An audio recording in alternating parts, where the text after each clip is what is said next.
গৰমৰ দিন আছিলে, গৰম বিৰাট। ৰাতি 2:30মান বজাত মোৰ পানী পিয়াহ লাগিছে। মই পানী খাব খুজিছোঁ।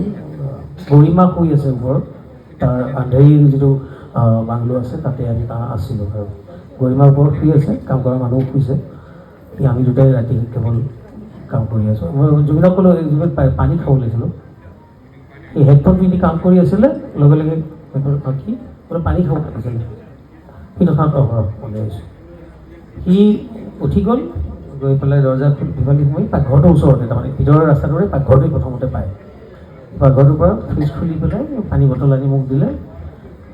লগে লগে এতিয়া আৰু লগে লগে মোৰ ফালে নোচোৱাকৈ কামত বহি দিলে ধুনীয়াকৈ। মই পানী বটলটো খুলি পানী খাই পানী এনেকৈ লৈছোঁ, লৈ পেলাই একদম মাৰি দিছোঁ আৰু তাৰ পিঠিতে পৰিছে।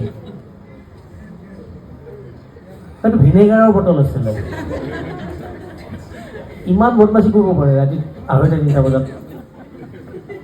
পানী খাব খোজা মানুহ এজনৰ লগত সি সেই ধৰণৰ ধেমালি কৰিব পাৰে।